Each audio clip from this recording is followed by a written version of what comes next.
Ladies and gentlemen, boys and girls, welcome to another episode of the podcast. My name is Warren. I'll be your host for this show with Mr. Grant Sheldon.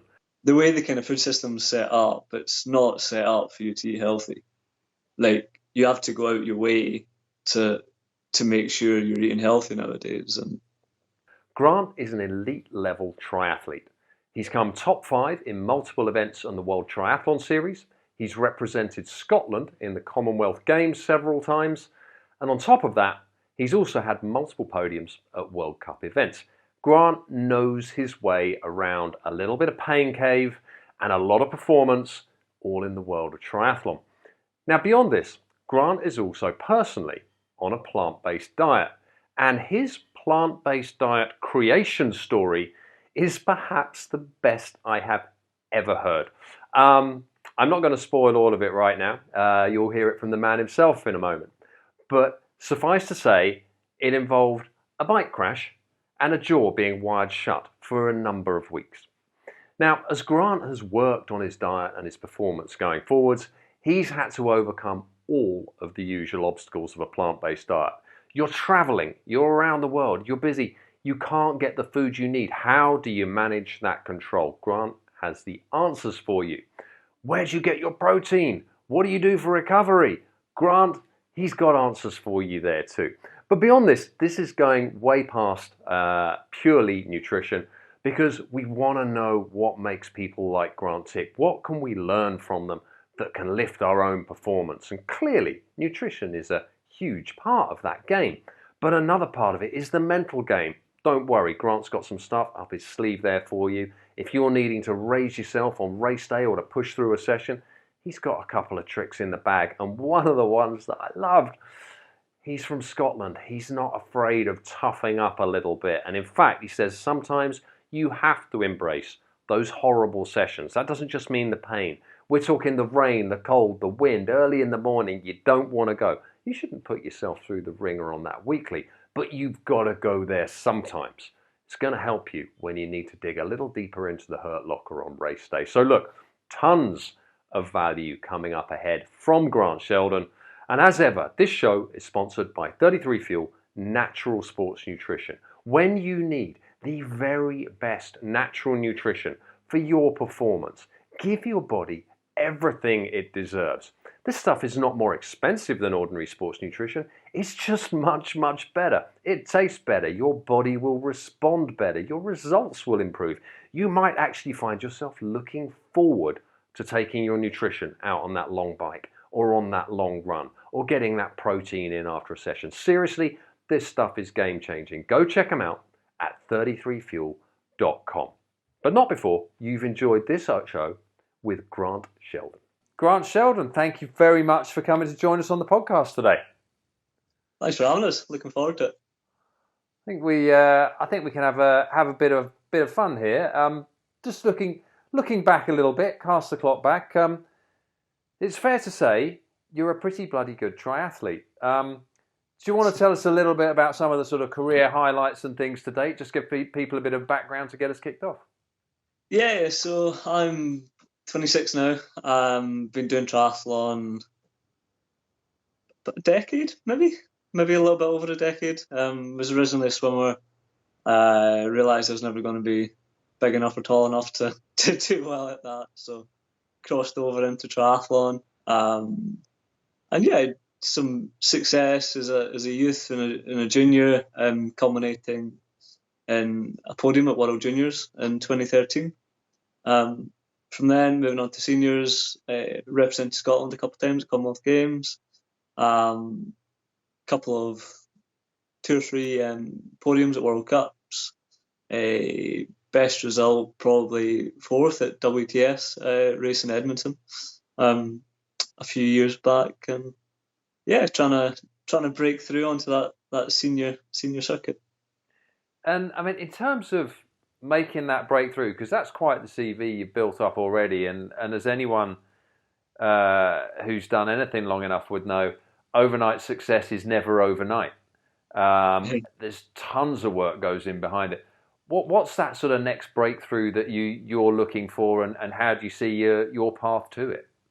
Yeah, for me, like, I guess I see my career as being very up and down so far. I have had some great results, and that's been interspersed with a lot of downtime, whether that's been coming off bikes or having some accidents in some ways. So it's taken me out of the sport for months or seasons at a time.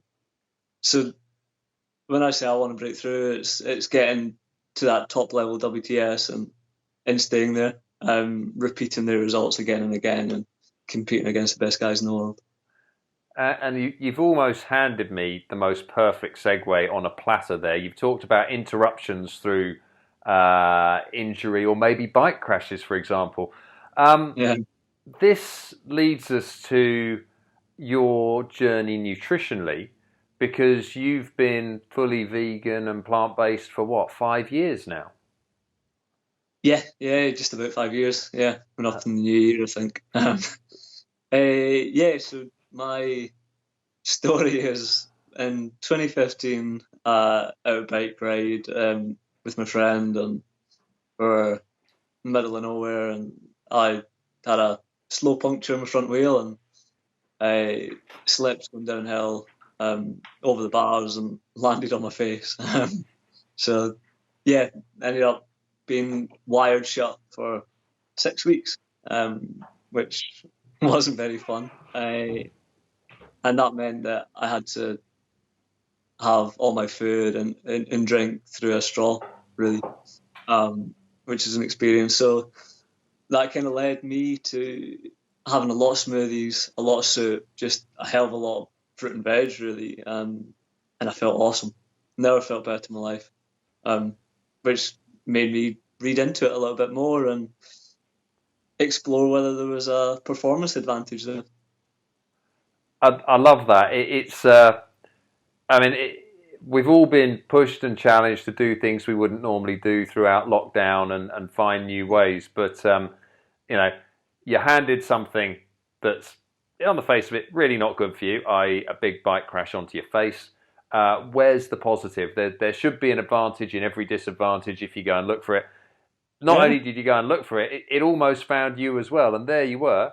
You come out the other side feeling better. And this is something that, what was your thought process there? Where, I mean, did you connect the dietary change to the feeling change, or did that take a while? How did you put the things together? It was instant.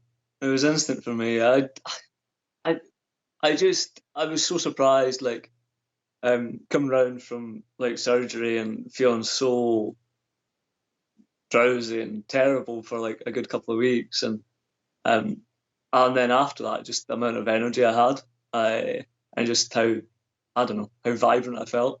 Um, yeah, it was quite a sudden link. And Yeah, at that point, I mean, did you then go, right, that's it, I want to stick with this plant-based diet and that's going to be it forever? Or was it a step-by-step thing? Because, I mean, 5 years, that's a long time. You were there with this yeah, movement before it was even cool, right? But yeah.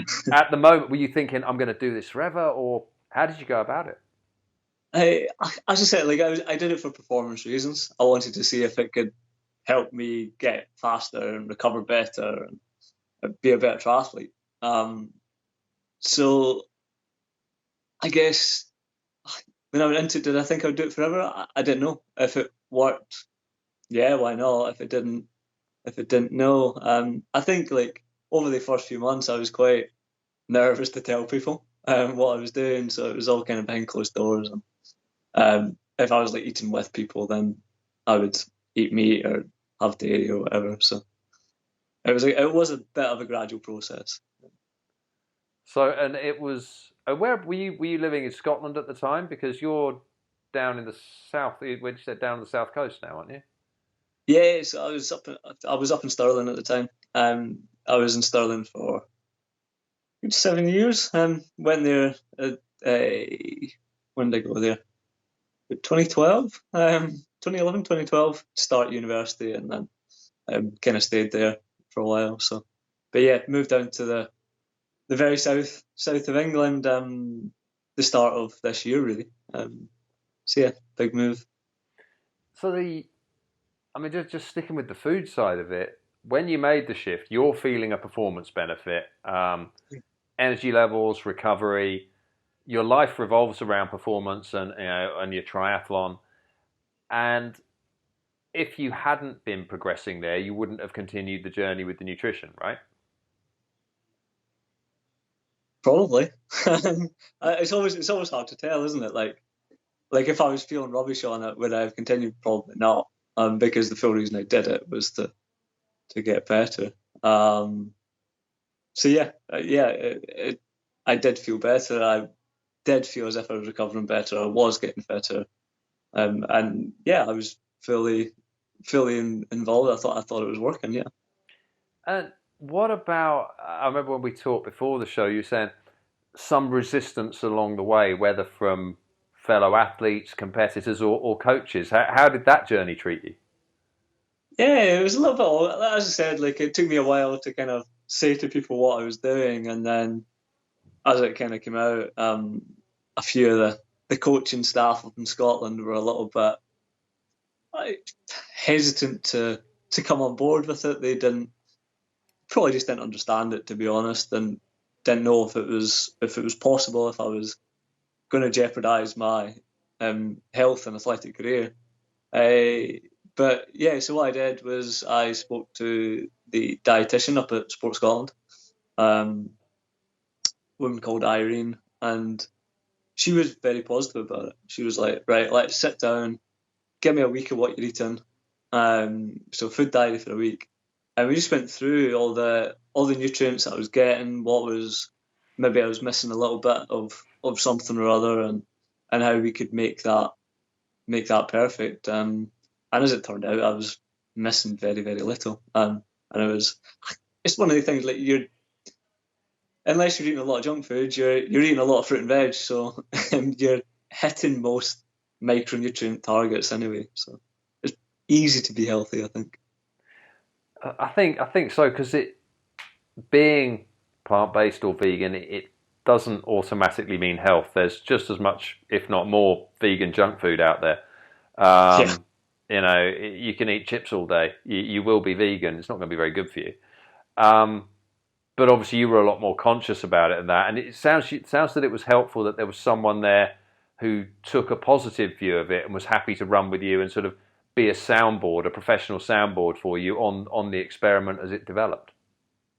Oh yeah, definitely. Like it was invaluable, and in that first year, like there was some kind of macronutrient things. So I was just having a hell of a lot of carbs and not kind of much protein or fat. And as kind of years developed, we just progressed that a little bit and made sure I was still hitting all the targets, making sure I was getting all my vitamins and minerals, and just making sure I was getting enough energy, getting it at the right times. And yeah, it was super beneficial.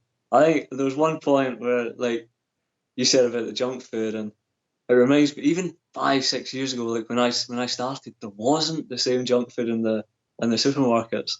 It just wasn't there. So you couldn't eat it. Like I think that's one thing that was so beneficial for me. Um, they just because all the sweets and junk weren't there, and I had adopted this.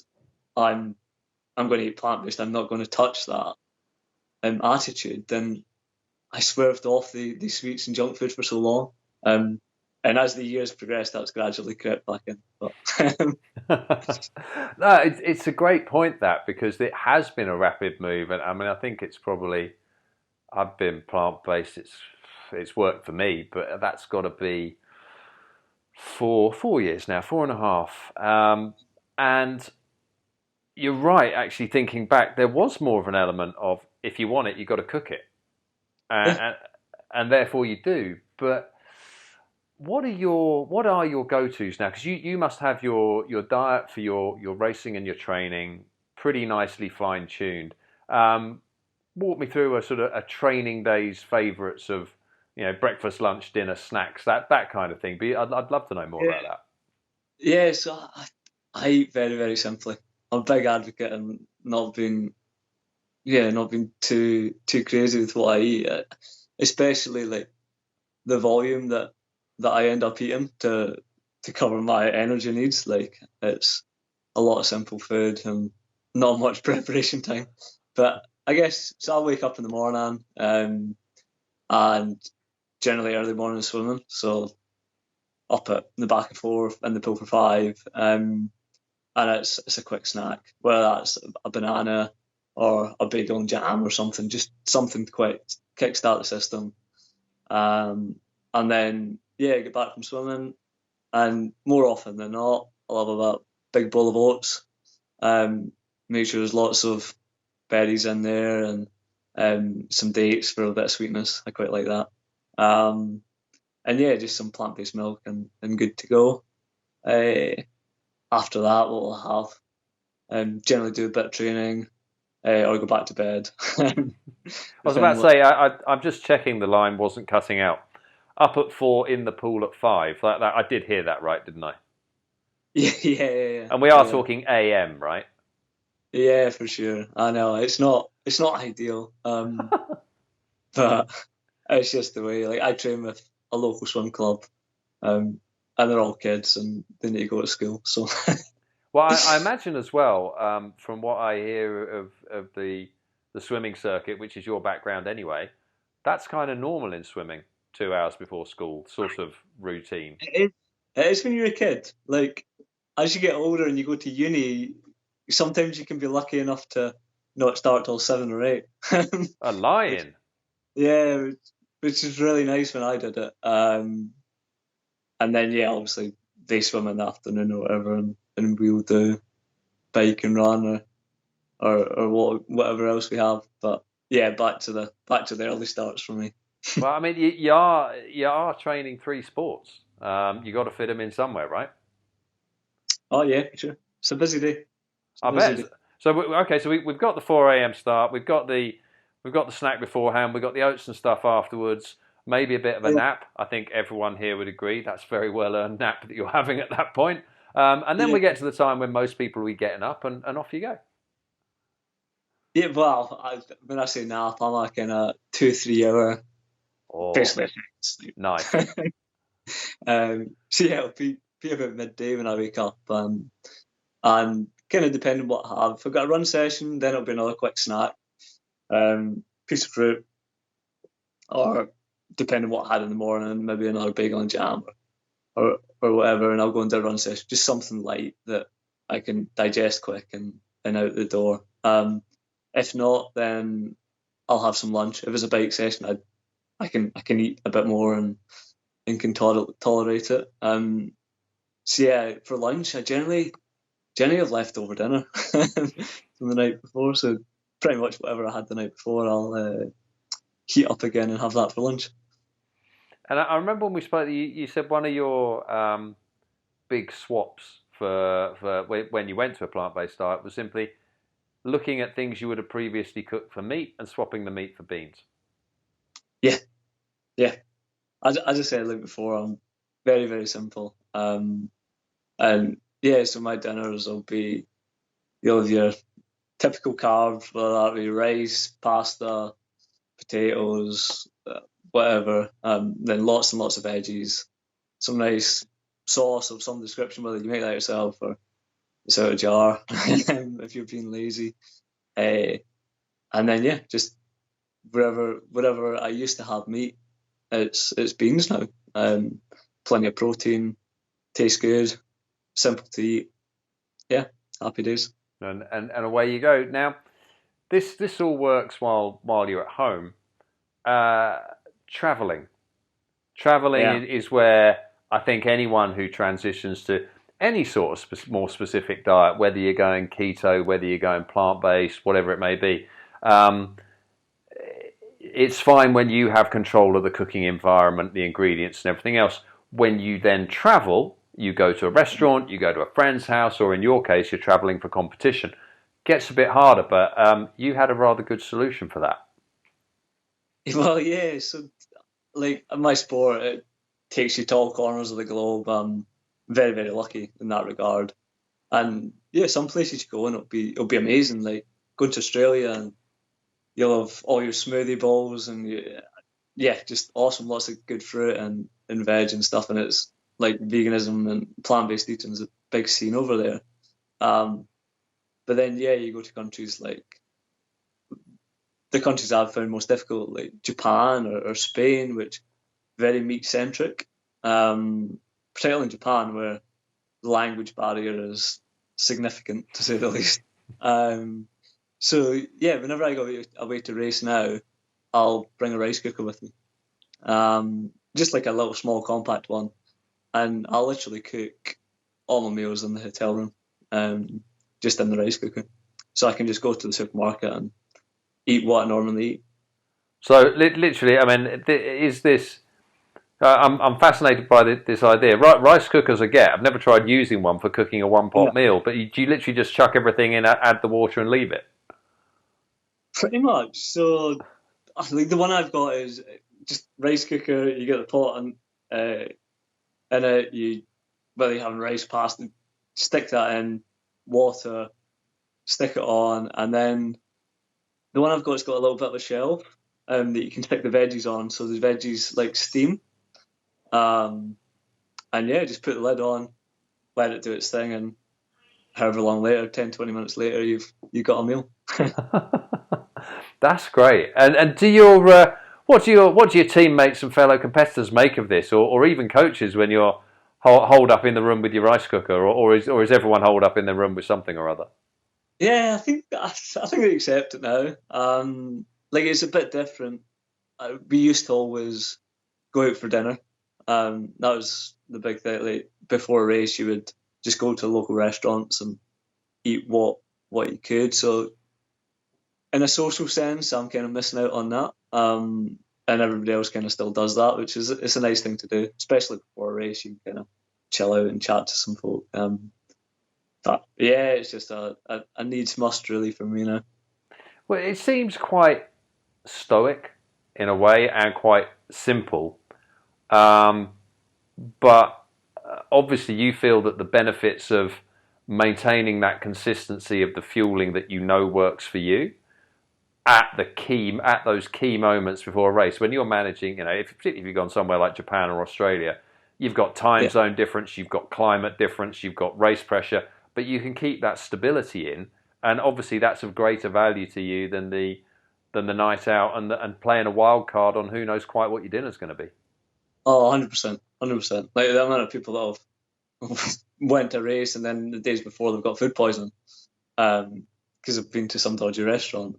So it does it mitigates a lot of risk, and yeah, it keeps that consistent. Like it's not the most glamorous thing to do, and meals can be quite bland in that week because you're just very very simple. But when you're away to race and it's yeah, you just got that focus on. I think it's a good way to do it. And I think having that, it's one less decision to make, isn't it? At a time when you need everything, the processes to fall into place. You're not thinking about what to eat because it's there, it's done. Yeah, yeah. I don't know. It's a stressful week. Like you go to race and you got to travel there, and then to find restaurants and stuff, especially restaurants that cater for plant based eating, was very difficult. And then I stopped doing that and started cooking myself. So it's good. I just like that control over what I'm doing, and it's one less stress. If I've got control over it, then it's on me. Yeah, and similar to the training, you know how that food sets you up. You know how you're going to feel. You know how you react to it, and you're not running the risk of food poisoning. Which whereas it's not Yeah. that big, I think. Do you find that since you've been on a totally plant based journey, then food quality do you notice the difference in food quality in restaurants more? Like if it's not quite that good, you feel it a bit more, or is that something you've not discovered? I don't know. Maybe I need to discover this. Maybe you're onto something that I'm not. Yeah, I don't know. Whenever I go out to eat, I don't go out to eat and expect a healthy meal. Um, if you know what I mean. Like if I'm going out to eat, I don't mind treating myself. So yeah, I've not noticed that, but I don't know, maybe you'll need to share some restaurants or get some good food. Yeah, no, I think it's just probably the way the palate evolves and stuff. And I've certainly found that restaurants I enjoyed, even if I'm still eating, I'm not eating the meat or anything like that. It's still a veggie option, whatever. But suddenly, Yeah, just the oil it's been cooked in or something like that, yeah, I'm more aware of the fact that things I used to enjoy pre-plant-based, I don't really enjoy much, or they taste a bit different now, and it feels like there's a big step down in quality because you've just got used to making so much more of it yourself. yeah. I'd 100% agree with that. Like most meals that, yeah, you go out and eat, it tastes unhealthy. Like you know that you're gonna feel a bit sluggish and a bit rubbish after it. But yeah, I just said it's probably just because it's doused in oil and lots of salt and what have you. But yeah, Yeah. But this, I mean, your journey with nutrition, it's taken you in more directions as well because you're actually studying to become a dietitian now, aren't you? yeah, yeah. So a couple of years ago, I kind of thought something that I wanted to do, wanted to educate myself and in turn try and educate other people. Because of, I guess, what I've discovered and how beneficial it has been to me, and yeah, if I can help other people in that would be awesome, and it also gives me a career path once triathlon ends, because it's a sport and you can only do it for so much, or you can only be at the top for so long. So yeah, that's me in year two now, year 2 of 5. So another few years to go. I mean, are there any specific areas that you're focusing on? I mean, I'm assuming you're looking at a sports focus to it, but I mean, tell me more. Yeah, to be honest, is there anything I'm focusing? Not at the minute. More kind of just general, like human biology and things like that. Kind of getting the bases covered. Am I super interested in the sports side? No. Um, I don't know. Like, I think that's just it's such a small niche component. Um, I don't know. I'd like to expand that a little bit more and just help like the general Joe Bloggs rather than the elite athlete that's kind of got everything on the doorstep. It's a good point. It's an interesting point that because I mean, one of the things that we see, I mean, it was a huge driver in founding this company in the first place, was that if people are looking to eat healthier or be healthier or get more from their bodies, it's very hard to fight your way through all the marketing messages out there. You know, you could go and buy low sugar ice cream, low sugar, low fat protein bars. You could Yeah, swap your cigarettes for vapes. You could swap your Coke for Diet Coke. And according to all the marketing, you'd have made some big changes to your health. The reality to you as a human being would be you'd be getting an awful lot worse at an accelerated pace.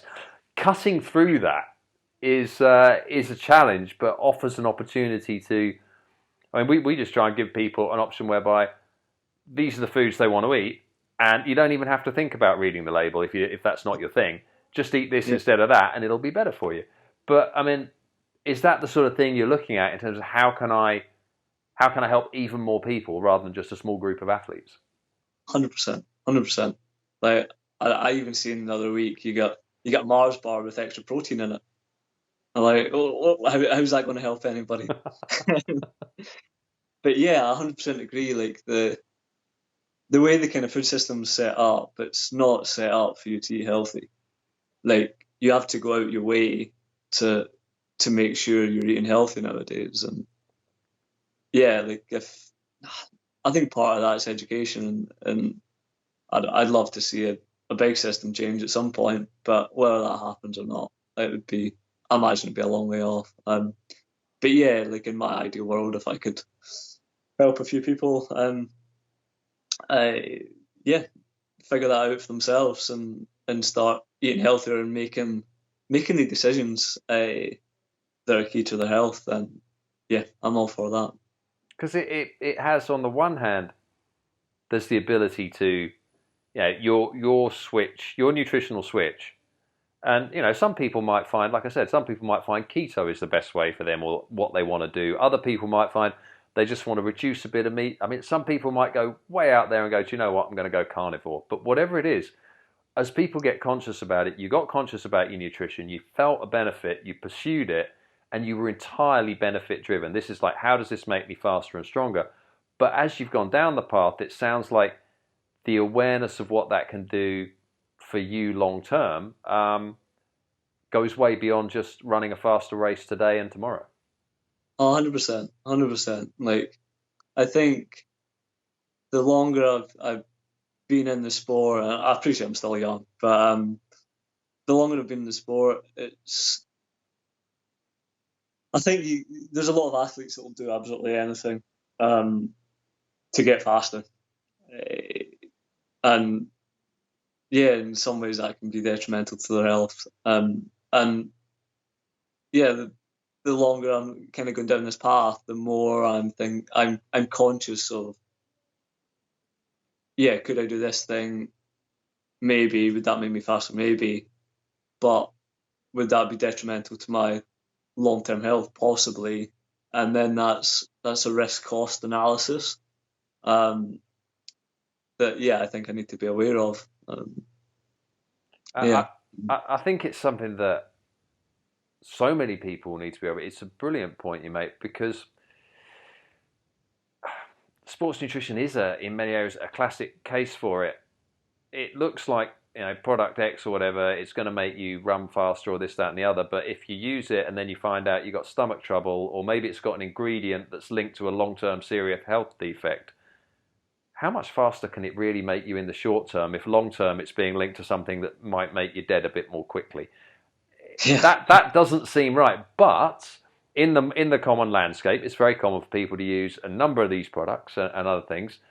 And you said earlier you'd like to see the whole sort of food landscape and industry change, and maybe that won't happen. But that can only happen as people can be inspired by what you're doing, can learn from what you're doing. Like, on our own, none of us can really do anything, but if we don't do anything, nothing happens. So we all have to do something, and then more people do it, then you get big change. You're a key part of that. Yeah, potentially. Yeah, I'd like to be anyway. I think you're right. It's about education, and it's about giving people the information to make the decisions that are best for them. And that's a hard process. It's a really hard process. Like, you know yourself, you eat something and it's got that addictive nature. You keep on going back to it and go back to it. And even though you know that apple's healthier, you go for the chocolate bar, don't you? No, never. I only eat apples. I don't know what you're talking about. No, but yeah, so I think it is.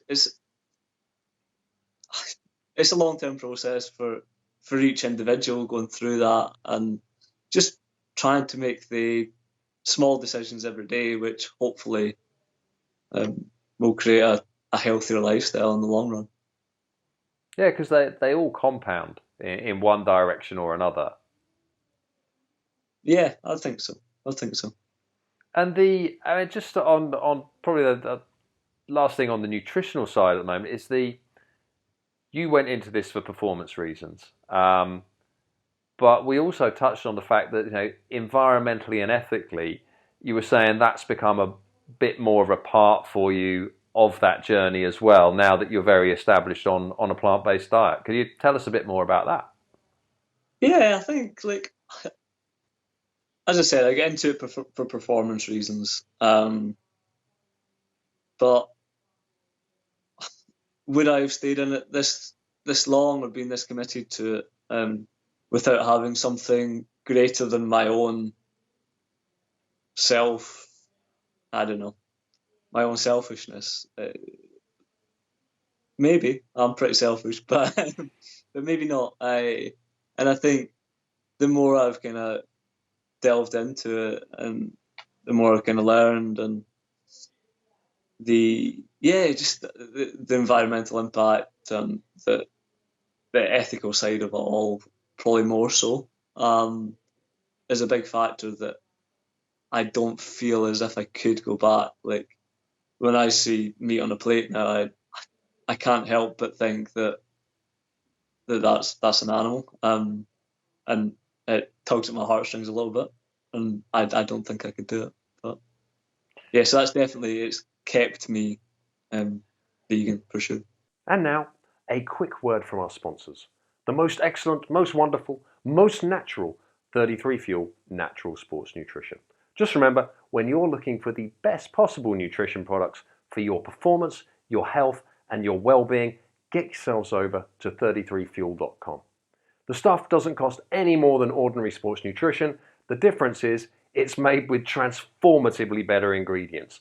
You've got tastier results, you've got better results, you've got healthier results. So look, get yourselves over to 33fuel.com, and now let's get back to the show.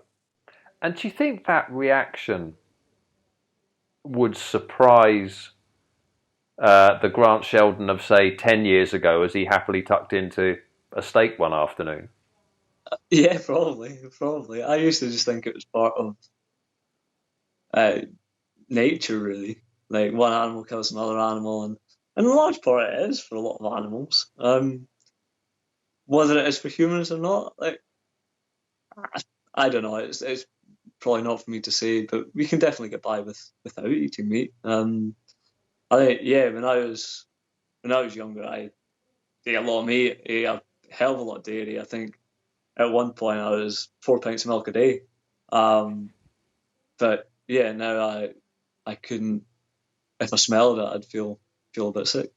So yeah, big changes. And I think that's a lot testament as well to kind of you mentioned earlier how your palate changes. After a few weeks, after a few months, like things that you think didn't taste very nice suddenly do, and things that you've not eaten in a while suddenly they're not very appetizing. No, but it's interesting the way that another side of this that I think your work as a dietitian and other things can begin to improve is that there are some areas of nutrition where sometimes more study is needed, and sometimes it's a fallback for people to hold a certain position, going, well, there isn't enough evidence around X or Y yet as being a good idea. Whereas, there are a lot more people like yourself moving into the field who are ultimately going to be doing some study in these areas, and there will be more study of a broader variety of diets and dietary inputs, which should only improve everyone's overall knowledge. For sure, and it'd be awesome to see. I think the big downfall of all is how long things take to trickle down from the research and the knowledge. Like we've known for how long? A century, maybe, that eating plant-based is good for us and it can reverse heart disease and diabetes and whatever else. And we don't really, the large percentage of the population still don't really know it, do they? And yeah, I think it's, on one hand, it's about doing the research, but on the other hand, it's making that information a bit more public. And I don't know, maybe that's a media thing, maybe that's a governmental thing. But yeah, it's about getting that information to your average person, which I think is that trickle down effect has been quite slow historically, I think. Well, it's on the one hand, it sounds very simple, but the quote I like is, "You can't be what you can't see." Yeah. More people see it, they go, I get it, that makes sense. There's someone like me, they're doing that, they're doing well, I'm interested. It makes sense. Until that reference point is there, it's very hard for a new idea to make sense. Yeah, you're right. And I guess that's part of the aim, isn't it? Like, if you can show people that I can do triathlon at kind of top level and eat plant-based, then hopefully that makes somebody else think, oh, well, that must be a healthy way to go about things. But, yeah. And within this as well, I think we'd be remiss not to look at your toughness. There's obviously a lot of discipline in there, right? We've got 4 a.m. starts for swimming. We've got cooking your own food in the rice cooker on race day. And in case anyone hadn't quite noticed the accent, you're from Scotland, where it's quite cold and wet, and you are absolutely determined to pursue a career in a largely outdoor sport. Well, an entirely outdoor sport. So, I mean, do you feel that growing up and beginning your career as a triathlete, in Scotland, does that give you an advantage or a disadvantage as you go to compete around the world? Yeah, it's an interesting one, isn't it? Like, I've always viewed it as an advantage. You probably view it in two ways. That one way it's an advantage, the other way it's miserable, and maybe you don't get the same hours, or I don't know, the same quality of training as somebody that lives in Spain or France or wherever. But yeah, I don't know. I guess for me, like growing up in Scotland and miserable weather most of the time, and I just remember not having the kit, um, going out long rides in the freezing cold weather, raining, and just getting through it. And that kind of, I don't know, it always gave me that euphoric feeling afterwards that I'd accomplished something. And I know now, like, whenever I go to race, and most races are 30 degrees and beautiful sunshine, which is quite fortunate. But if it is inclement weather, then more often than not, I'm up there, and I'm one of the ones to watch. So yeah, it's definitely an advantage in that sense, and I think everybody needs that little bit of toughness in their life and to grow from it, I guess. And do I remember rightly that you would actually make a point of, every now and again when the weather was particularly awful, making sure you went out and did a really long bike session that was as miserable as possible? Yeah, yeah, yeah. I kind of got a bit of a mantra that at least once a year, just to touch base with that suffering, I guess. I would go out for 3, 4, 5 hours and on the bike, and always if it was under 3 degrees and raining, I think there's nothing that you can wear that will keep you warm. And you'll just get cold and it's miserable. And yeah, I made a point to do that at least once a year, just to, as I said, touch base with that suffering and stay tough. Yeah. And do you find that keeping in touch with that suffering, how does that suffering of a miserable, freezing, long, soaking wet, grey, cold, windy ride uh, match up with the suffering of pushing through the pain and kicking on at the end of a race when you're all in and you're into the last stages of it? How do those two sufferings compare? Because one is quite easy to see as the glory of race day, but the other one is a very different experience externally. How do they match up internally? I don't know. I don't know if I'd match it up that way. The way I always matched it up was more the grind of training on a day-to-day basis. And I think everybody has those days where they feel they don't want to do it. They feel tired and beat up, and they got to wake up back and forth to be in the pool for a hard session. And I always looked at it as that kind of toughness. Like, if I can grit this out and just keep on moving forward, keep on going, then when it comes to the difficult days where I don't want to do it, I'll keep on moving forward and keeping on going. I think that was my thought process to it, but I'm sure it had, I don't know, benefits in other ways as well. So for you, it sounds like it was more to do with, if I could get out and train on that day, I could get out and train on any day, and consistency is what's going to make me the athlete I want to be. Yeah, that's a much more concise way to put it. I had the advantage of listening to your explanation to go from. Yeah, no, I think that's what I was trying to do. I think the other side of that is, I mean, you do it for so long, or I've done it for so long, that it's so ingrained as a habit now that you tend to do it anyway, which is useful. But yeah, on the particularly hard days, I think it just, you know that you can keep on going.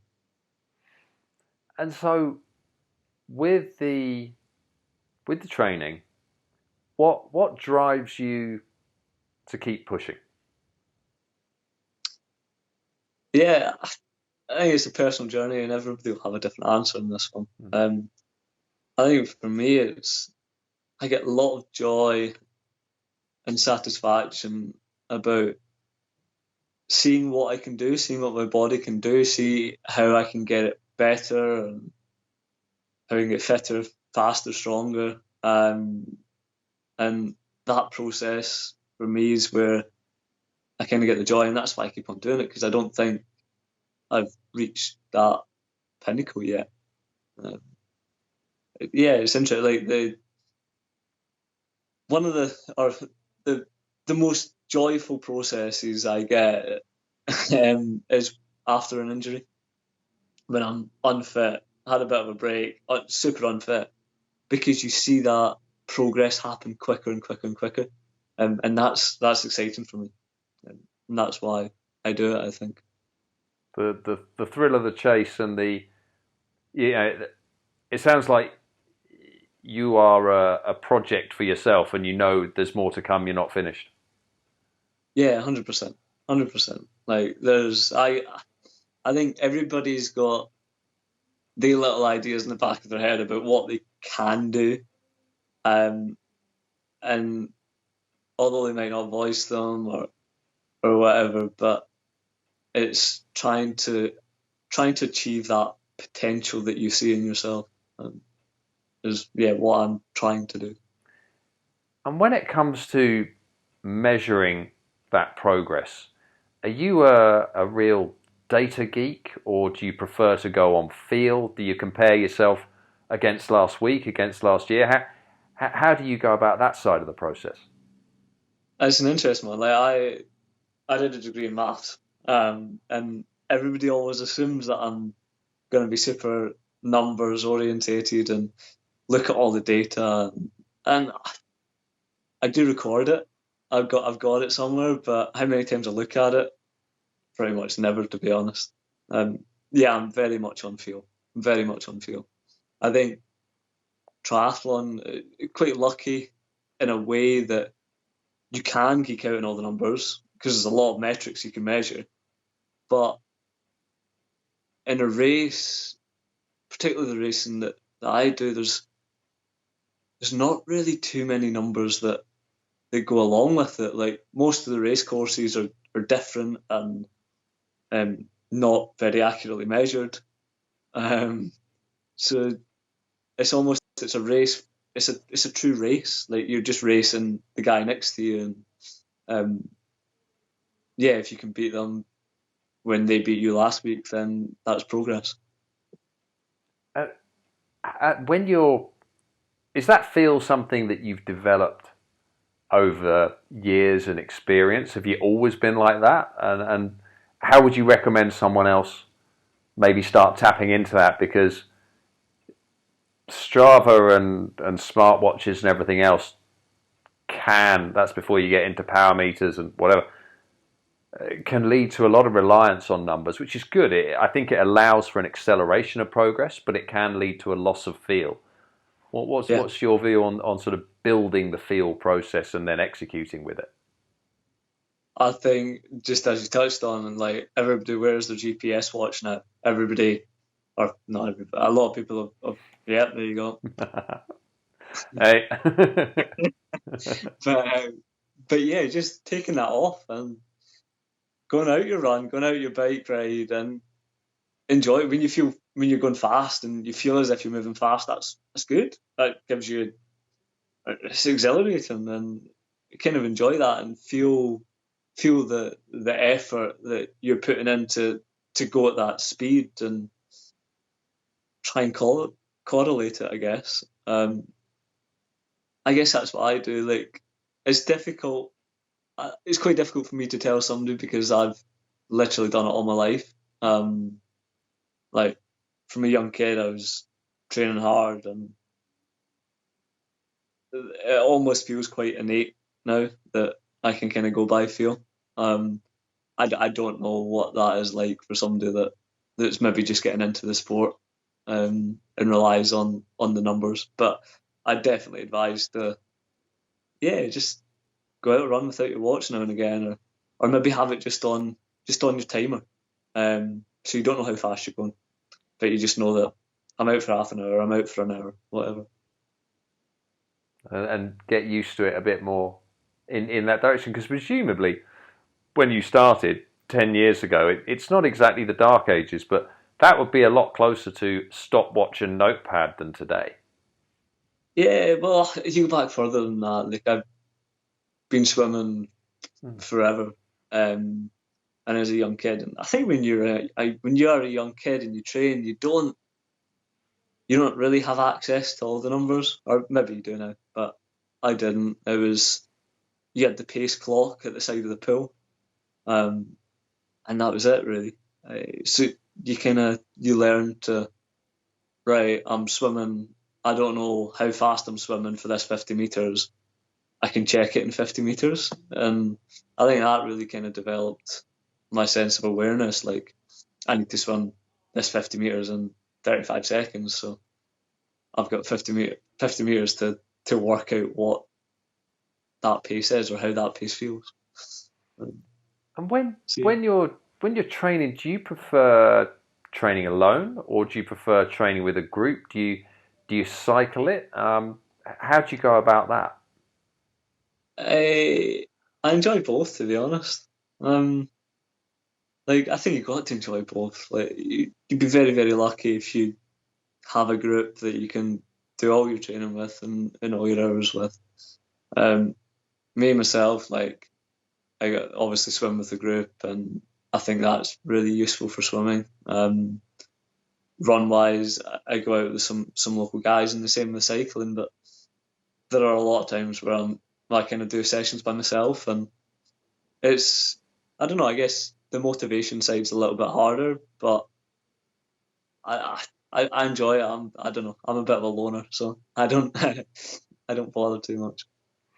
And I'm guessing from what you've been saying about feel that you're probably not going out with your headphones on and everything charged up. There will be at least sort of some of those moments in there where it's just you and the movement and your sport.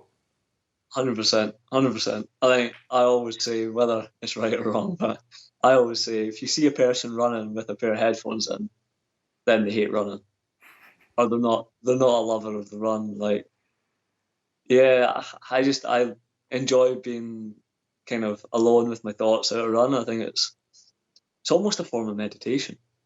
You go out and you can just be with your thoughts, and you can focus on that movement and get it ingrained. The same, big in swimming. Like, every stroke to actually think about what you're doing, over and over again. I think it's quite therapeutic in a way. That's a great point. And I'm sure that there's an element of that. But you bring in the movement, you bring in the endorphins, you bring in the sort of separateness. You go running on your own. It doesn't matter where you are sort of in your own environment. And I am sure there's a correlation with an element of flow state and meditation within that. Yeah, 100%. I reckon so. Like, there are definitely the days where you go out and maybe you get your long run for the week, and you're constantly looking at your watch, and it never ends. And yeah, they're the bad ones, but you also get those good days where you can tap into that, and you feel good, you feel focused, um, and those 90 minutes or however long your long run is just flies by, and it feels good, you feel happy, and yeah, it's great. And on that theme, actually, here's a random question. In any extreme moment of sort of physical exertion, probably during a race or maybe a hard training session, have you ever had any or out of body experiences or anything like that? Moments when you're Mm. really pushing yourself? I don't think so. Like, I think you always have that little voice in the back of your head, which, I don't know, almost doesn't seem real. Like, you know that you're moving, you know that you're doing something, and you're reacting to things, and yeah, you get that little voice in the back of your head that's kind of almost thinking other things, trying to come up with excuses to make you stop or whatever. But have I had an out of body experience? I don't think so.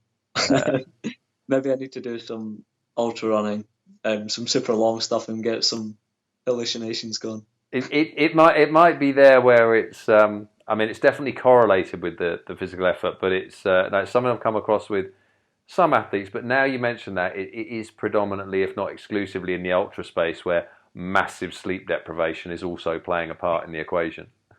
Yeah. No, for sure. Like I on that, but it's something I want to do when triathlon ends, and not so much the competitive thing, but just for the joy of sport, go out and do that ultra stuff. So yeah, maybe in 5-10 years we'll get into that. Hey, there's plenty of time for that one yet. But before you get there, you are actually on a taper now with a race tomorrow, I understand. Yeah, I feel very, very lucky after the year that has been, not much racing at all. So yeah, there's a cross country, which I reckon will be the only one of the year. Maybe a few in January, but yeah, should have a good solid field. And just looking forward to going and having fun with it, and just enjoy that process of being on a start line and racing. And talk us through that a bit. What's your approach to executing on the big day? Whether that be a good training race, whether it be an A race, days coming up, time to execute. You're going to need somehow for autopilot or whatever to take over because you can't overthink it. But pressure's mounting. What's your way of going about the race day approach? Yeah, for me, like it's been a process for me. Like there's been a number of races where I've really struggled with it, but when things go well for me, I'm confident. I'm confident in my ability. I know that I've done the work, and I can. Yeah, I feel like I'm one of the best, and I almost be a bit cocky about it, and yeah, know I'm going to run well, and yeah, it's going into that race with confidence, and whether that's kind of artificial or not, like I think that is a real key to just make sure that you're confident in yourself, and you're happy and you're calm, and the performance will happen. Are there any strategies or tricks that you use to either make sure the confidence is there, things that are more likely to help you arrive feeling confident, or things you can do to put it there if you're not quite feeling it? Yeah, so I guess like if things have gone well, then it's looking back at the training sessions, which have went well, and you've hit the numbers, and you felt really good, and it correlates with a good performance, and that's the easy way to do it. I think when things haven't gone well, and you've got to try and flip that switch into, I don't know, almost faking it, faking that confidence. I think for me, it really helps speaking to my coach and just have him talk to me. I mean, he can say a load of rubbish if he wants, and just tell me I'm good. Just inflate that ego a little bit, to give that artificial confidence. And if it lasts the duration of the race, then perfect, job done. So basically, it's not just self-talk. It's also looking at the reminders. You've done the work. This is where you're at. But also having someone else help you with the external talk. Yeah, 100%. Like I'm a big thinker. Like I can get lost inside my head, and I can quite quickly talk myself out of something. So having somebody to chat to, and just quieting my own voice down inside my head, and just having somebody else to tell me these things. I think it's really beneficial. And when you're on that start line, is there any change in sort of the approach of the internal voice between the start line before the gun's gone off and then the start of the race when the gun has gone off? Yeah, I think it's a funny one actually. Like, I'm always super, super nervous. Like, I don't know if you ever watched these triathlon races where they'll get everybody lining up and they start playing Pirates of the Caribbean, and then the heartbeat music goes just before the gun, and it gets you every time. It's absolutely awful. The nerves are crazy. But yeah, as soon as that gun goes and as soon as I jump into the water, I don't know. It's almost like the race has started, and they kind of fearful thoughts kind of go away, and it's more about reacting to what's going around me. Like, who's that to my right? Who's that to my left? What do I need to do?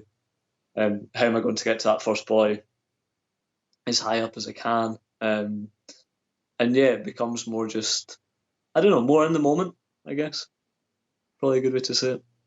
And does the voice then, does it change again towards the end of the race? You know, when you're digging in for the end, or are you still in that race moment then? That varies quite a lot. It's quite an interest. If you're super struggling, then yeah, sometimes that voice kind of creeps back and tries to make you pull the brakes a little bit. But yeah, I have had day races where you are still reacting to the end, and I think it especially happens when you're in the race, you're fighting for that win, and yeah, it's still reactionary. I think sometimes that voice creeps in a little bit more when you're struggling and maybe you're just off that front pack and things aren't going perfect. Yeah, you can start to talk yourself out of it a little bit. But then presumably it can go the other way where that flow really is building, and you haven't just got the confidence that you've made sure you've put in yourself, but your actual performance on the day is feeding that confidence even further. Have you found it can go the other way as well? Yeah, 100%. Like, you're feeling easy and you know everybody else is suffering, and you, yeah, you just, when you're in control of that race, like for me, I know if I'm off the bike in that front pack, then I know the race is on for me, and that's when the confidence builds. That's when things start feeling good, and that's when I'm in control. And yeah, that kind of flow state just happens, and it becomes less about thinking about how hard to push and more about thinking, right, how can I win? When should I put in this surge? Where should I position myself? Get into this like last corner or whatever.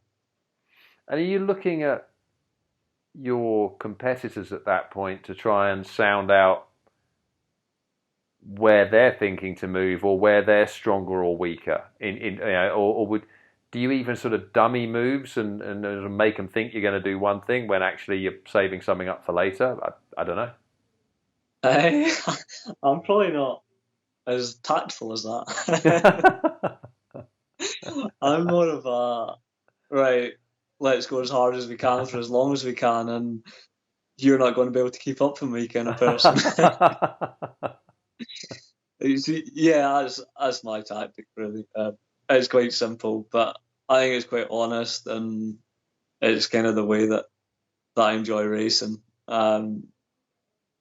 Yeah, like, I think when I do that, you quite quickly see who's coming with you, who's not, who's going to struggle, and you always know before a race, like, who are the big hitters, um, who do I need to watch out for, who can I get in a sprint finish with, who can I not get in a sprint finish with, and yeah, you kind of work that out as you go. But So for tomorrow, is this it? It's as soon as that gun goes, pull the pin and you're away. I don't know. Tomorrow's a different one. Tomorrow's obviously cross country, so it's just running, and like some of the best runners in Britain are going to be there. So for me, I think it's going to be go with the pace, hang in for as long as possible, and kind of make that call towards the end of the race. It's 8 kilometers. So if I get into 6 kilometers and still leading with the main guys, then can start thinking about how the race is going to unfold. But I think the goal is to stick in as long as possible tomorrow. Well, I wish you all the best of luck with that. I'm sure you've probably got a rice cooker or something to get ready quickly now. So I don't want to go messing with your plans there. But where can people catch up with you to find more of you, whether it be on social or websites or anything else? Where's the best place for people to keep up with all things Grant Sheldon? Yeah, I guess the best place to get in touch with me is Instagram, probably. Just at Grant_Sheldon. Yeah, if anybody wants to shoot us a message, and yeah, contact that way. We'll put that out on the show notes, and looking forward to hopefully seeing an update from tomorrow's race there. But Grant, thanks so much for coming on. Really, really enjoyable talking with you, and great stuff you've shared. Yeah, thanks very much. It's been good fun. Yeah, learned a lot. Cheers. So there you have it, folks. Grant Sheldon. Give that man a big hand. Now, you don't have to go and get your jaw wired shut after face planting off your bike if you want to try more of a plant-based diet. No, you can just shake up the shopping a little bit, get some more plants, beans, nuts in, maybe get yourself a rice cooker like Grant did. Get stuck in, let us know how you get on. And of course, when you need the finest in natural sports nutrition, then get yourselves over to 33fuel.com. It doesn't cost more than regular sports nutrition. It's just much, much better. More enjoyable, better results, much better for your body. You will notice a difference right away. So look, they're at 33fuel.com. We're here at the podcast. Thank you so much for joining us, and we'll see you on the next episode.